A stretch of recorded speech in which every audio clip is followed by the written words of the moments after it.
Hello everyone, very good morning. This side Shishir, welcome to my YouTube channel Shishir ki Pathshala.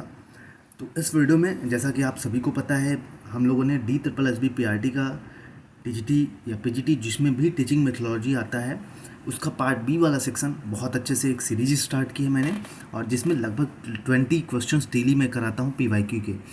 तो यहाँ से आपको बहुत मदद मिलने वाली है, आप पूरे मार्क्स पा सकते हो। लगभग 2000 क्वेश्चन मैं कराऊंगा DSSB के प्रीवियस ईयर के क्वेश्चंस। तो चलिए स्टार्ट करते हैं।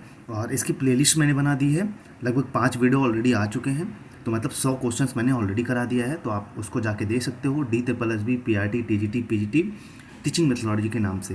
बाकी डिस्क्रिप्शन में मैं प्लेलिस्ट दे दूंगा, आप लोग उसको देख लीजिएगा। तो चलिए स्टार्ट करते हैं आज के टॉप 20 क्वेश्चन। पहला क्वेश्चन है, शिशु विकास के वेली स्केल के संदर्भ में निम्नलिखित में से कौन सा युग्म सुमेलित है। तो जो शिशु विकास है, एक वेली का स्केल है, उसके संदर्भ में मतलब कौन सा मैच है, सही मैच है। तो पहला 3 महीने में पीछे मुड़ता है बच्चा, मतलब पीछे पीछे मुड़ के देखता है। वहीं दूसरा है 9 महीने में खुद को खड़े होने की स्थिति में उठाता है। तो इसका राइट आंसर क्या हो जाएगा, पहला तथा दूसरा दोनों वेली स्केल के अनुसार कि 3 महीने में बच्चा पीछे से मुड़ता है और 9 महीने में क्या करता है, खुद को खड़े होने की स्थिति में कैपेबल भी हो जाता है। अब आगे चलते हैं क्वेश्चन नंबर दूसरे में। निम्नलिखित में से कौन सा सिद्धांतवादी जेंडर स्कीमा सिद्धांत से संबंधित है। तो ये क्वेश्चन पूछ रहा है कि निम्नलिखित में से कौन सा सिद्धांतवादी जेंडर स्कीमा जो है वो जेंडर स्कीमा प्रिंसिपल से रिलेटेड है। तो इसका भाई सीधी सी बात है, जेंडर जहाँ नाम आएगा वहाँ से सिगमंड फ्रायड आ जाएंगे भाई साहब। तो सिगमंड फ्रायड इसका राइट आंसर हो जाएगा। अब आगे चलते हैं क्वेश्चन नंबर 3 में। बचपन में शारीरिक विकास के संदर्भ में मोटर विकास के संदर्भ में निम्नलिखित में से कौन सा कथन सही है। जो भाई फिजिकल डेवलपमेंट में जो मोटर स्किल, जो मोटर डेवलपमेंट होता है वो उससे निम्नलिखित में से कौन सा कथन सही है उससे रिलेटेड। तो पहला है, यह मध्य बचपन में सुधार होना जारी रहता है। तो जब हमारा मिडिल चाइल्डहुड रहता है उसमें उसमें डेवलपमेंट होना जारी होता है इसमें। और 6 वर्ष की उम्र में बच्चों से दूर फेंकी गई छोटी गेंदों के रास्ते को आंक और अवरोध कर सकते हैं। तो इसका राइट आंसर जो हो जाएगा केवल 1, मतलब पहला आंसर इसका राइट हो जाएगा कि यह मध्य बचपन में सुधार होना जारी रहता है। ठीक है, आगे चलते हैं क्वेश्चन नंबर 4 में। प्रसव के कितने चरण होते हैं। तो भाई प्रसव आप लोगों ने सुना होगा, तो प्रसव के कितने चरण होते हैं। तो भाई टोटल प्रसव के 4 चरण होते हैं। ठीक, कितने चरण होते हैं, 4 स्टेप्स होते हैं प्रसव के। तो इसका राइट आंसर सी हो जाएगा 4। अब आगे चलते हैं क्वेश्चन नंबर 5 में। शिशु और देखभाल करने वालों के बीच पारस्परिक अस्थायी संबंध है। तो शिशु और देखभाल करने वाले के बीच जो पारस्परिक स्थायी संबंध है तो उसको क्या कहते हैं भाई, उसको अनुरक्ति कहते हैं। तो इसका राइट आंसर सी हो जाएगा। क्या हो जाएगा, सी हो जाएगा, अनुरक्ति। आगे चलते हैं क्वेश्चन नंबर 6 पे। प्याजे के अनुसार निम्नलिखित में से प्रतिरूपता का कौन सा युग्म सही सुमेलित है। तो प्रतिरूपता का कौन सा युग्म सही सुमेलित है। तो यह पूछ रहा है, अदृश्य प्रतिरूपता शरीर के उन हिस्सों का उपयोग करके नकल करना जिन्हें बच्चा नहीं देख सकता। तो अदृश्य प्रतिरूपता किसको कहते हैं कि शरीर के उन हिस्सों का उपयोग करना या नकल करना जिसे बच्चा नहीं देख सकता। और दूसरा है दृश्यमान प्रतिरूपता, मतलब शरीर के उन हिस्सों से नकल जो बच्चा देख सकता है, जैसे पैर और हाथ। तो इसका राइट आंसर दोनों हो जाएगा बिल्कुल भाई। अदृश्य प्रतिरूपता अकॉर्डिंग टू पियाजे के अनुसार ये होता है कि शरीर बच्चा उन हिस्सों का उपयोग करता है जो और नकल भी करता है जिन्हें बच्चा देख नहीं सकता। और वहीं दृश्यमान प्रतिरूपता में उन हिस्सों का नकल करता है बच्चा अपने बॉडी पार्ट्स का जिसको आप देख सकते हैं, जैसे हाथ और क्या हो गया, पैर। अब आगे चलते हैं क्वेश्चन नंबर 7 में चलते हैं। किशोरावस्था में शारीरिक विकास के संदर्भ में निम्नलिखित में से कौन सा कथन परिपक्वता का वर्णन करता है। तो मैच्योरिटी से ये क्वेश्चन है।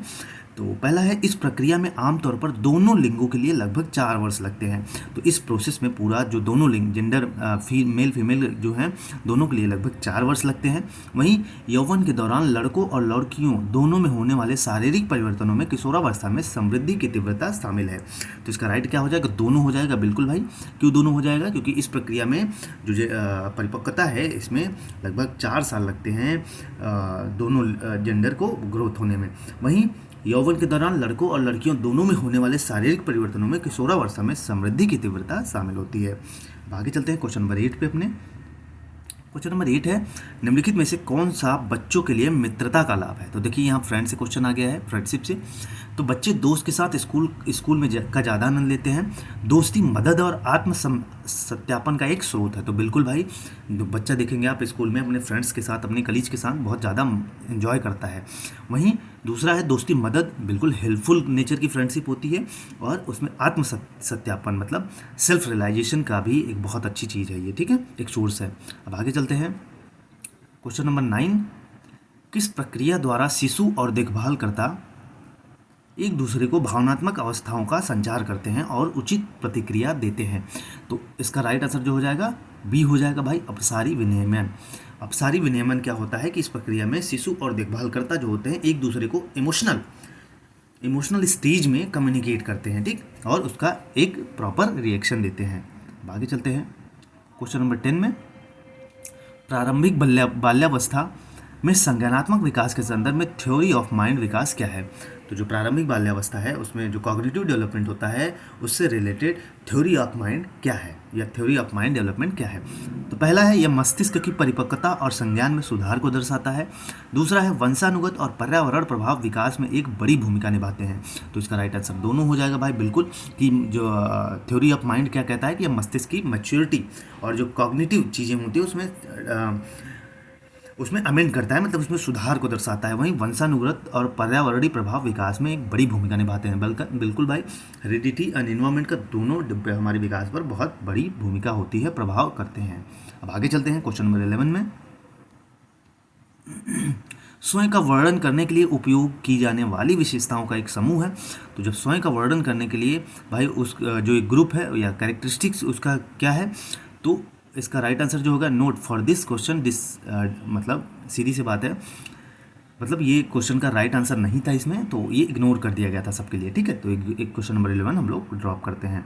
चलते क्वेश्चन नंबर 12 पे, मध्य उम्र के बच्चों के विकास के लिए निम्नलिखित में से कौन सी स्मरणीय रणनीति सही है। तो जो मध्य उम्र के बच्चे होते हैं उनके डेवलपमेंट के लिए कौन सी स्मरणीय रणनीति सही है।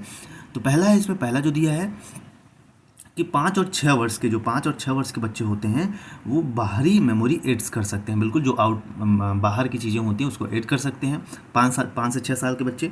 दूसरा है ज़्यादातर बच्चे कम से कम 10 वर्षों की आयु तक ग्रुपिंग नहीं करते हैं। तो मतलब मोस्टली जो स्टूडेंट्स होते हैं, जो कैंडिडेट्स होते हैं, वो 10 वर्ष तक क्या है, ग्रुपिंग नहीं करते। वही तीसरा है 4 साल की उम्र में सचेत दोहराव अनायास कर सकते हैं। तो इसका राइट आंसर पहला तथा दूसरा हो जाएगा कि 5 से 6 मतलब 5 से 6 वर्ष तक के बच्चे जो होते हैं वो बाहरी मेमोरी को ऐड कर सकते हैं अपने दिमाग में। और दूसरा है ज़्यादातर जो बच्चे होते हैं वो कम से कम 10 वर्ष की आयु तक ग्रुपिंग नहीं करते हैं। अब आगे चलते हैं क्वेश्चन नंबर 13 पे, लिंग स्थिरता क्या है। तो देखिए ये बहुत अच्छा क्वेश्चन है, ये पूछा जा सकता है आपसे। अपने लिंग हमेशा समान रहने के बारे में बच्चे की जागरूकता, कि बच्चे को अगर पता हो कि भाई हमारा जो लिंग है समान है, मतलब हम दोनों किसी में भेदभाव नहीं होता है, इसे लिंग श्रेणी की स्थिरता भी कहा जाता है। तो इसका राइट आंसर बिल्कुल दोनों सही हो जाएगा, ए और मतलब पहला और दूसरा दोनों हो जाएगा, कि अपनी हमेशा लिंग समान रखने की बात करना, कि ऐसा नहीं है कि फीमेल ये कर सकता है मेल ये नहीं कर सकता, मतलब दोनों सब समान होते हैं, और इसे क्या कहते हैं, लिंग श्रेणी की स्थिरता भी कहते हैं, ठीक। अब आगे चलते हैं क्वेश्चन नंबर 14 में, संज्ञानात्मक क्षमताओं में मात्रात्मक अंतर को मापने के लिए उन परीक्षणों का उपयोग करना चाहता है जो संज्ञानात्मक क्षमताओं की ओर संकेत करते हैं या इनकी पूर्व सूचना देते हैं। तो इसका जो राइट आंसर हो जाएगा सी हो जाएगा, इसको हम साइकोमेट्रिक अप्रोच कहते हैं। अब आगे चलते हैं क्वेश्चन नंबर 15 में, शैशवावस्था में उत्तेजना की निम्नलिखित में से कौन सी अवस्था उनकी गति से सही रूप से सुमेलित है। तो जो शैशवावस्था होती है उसमें उत्तेजना की निम्नलिखित में से कौन सी अवस्था है जो कि गति के सही रूप से सुमेलित है। तो अनियमित नींद, मांसपेशियां मरोड़ती हैं लेकिन कोई बड़ी हलचल नहीं होती है। तो भाई जो हम अनियमित नींद लेते हैं, बिना किसी टाइम के सो जाते हैं, तो हमारी मांसपेशियों को मरोड़ती है लेकिन उसका कोई बड़ा हलचल नहीं होता। चेतावनी निष्क्रियता, शांत गति, चारों ओर देखते हुए सिर अंगों को हिला सकता है। तो इसका राइट आंसर पहला तथा दूसरा दोनों हो जाएगा, बी, मतलब अनियमित नींद, मांसपेशियां मरोड़ती हैं लेकिन कोई बड़ी हलचल नहीं होती है। और दूसरा चेतावनी निष्क्रियता, शांत गति, चारों ओर देखते हुए सिर अंगों को हम हिला सकते हैं। अब आगे चलते हैं क्वेश्चन नंबर 16 पे, रफ एंड टम्बल प्ले में शामिल होता है। तो रफ एंड टम्बल प्ले होता है, उसमें क्या शामिल होता है यह क्वेश्चन है। तो पहला है कुश्ती, दूसरा है मारना, और तीसरा क्या है, पीछा करना, तो इसमें तीनों शामिल होता है, ठीक है। तो रफ एंड टम्बल प्ले होता है, इसमें कुश्ती भी शामिल होती है, मारना भी शामिल होता है और पीछा करना भी शामिल होता है। अब आगे चलते हैं, क्वेश्चन नंबर 17 पे चलते हैं। प्री ऑपरेशनल थॉट के संदर्भ में प्रतीकात्मक कार्य क्या है? तो जो प्री ऑपरेशनल थॉट है भाई, उसमें जो प्रतीकात्मक कार्य क्या है?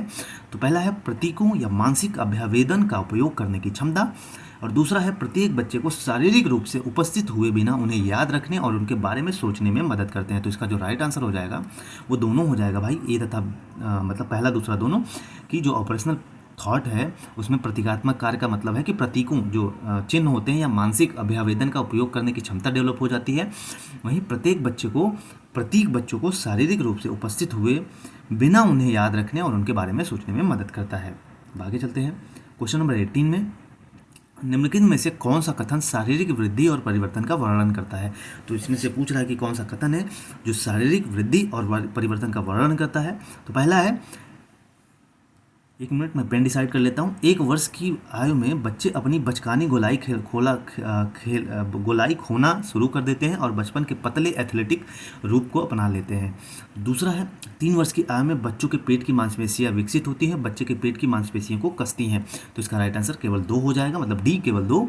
3 वर्ष की आयु में बच्चों की जो पेट की मांसपेशियां होती हैं वो डेवलप होती हैं और बच्चे की पेट की मांसपेशियां जो होती हैं वो थोड़ा सा टाइट होती हैं। तो अब आगे चलते हैं, क्वेश्चन नंबर 19 में, बचपन में मनोसामाजिक विकास के संदर्भ में सहकर्मी संबंध को सकारात्मक प्रभाव क्या है? जैसे जैसे बच्चे माता पिता के प्रभाव से दूर होने लगते हैं, सहकर्मी समूह नए दृष्टिकोण खोलता है और उन्हें स्वतंत्र निर्णय लेने के लिए मुक्त करता है। और दूसरा, कुछ नस्ली और जाति समूहों के सदस्य के प्रति कूल अभिव्यक्ति को सुदृढ़ करने की प्रवृत्ति। तो इसका राइट आंसर जो हो जाएगा केवल 1 हो जाएगा, सी।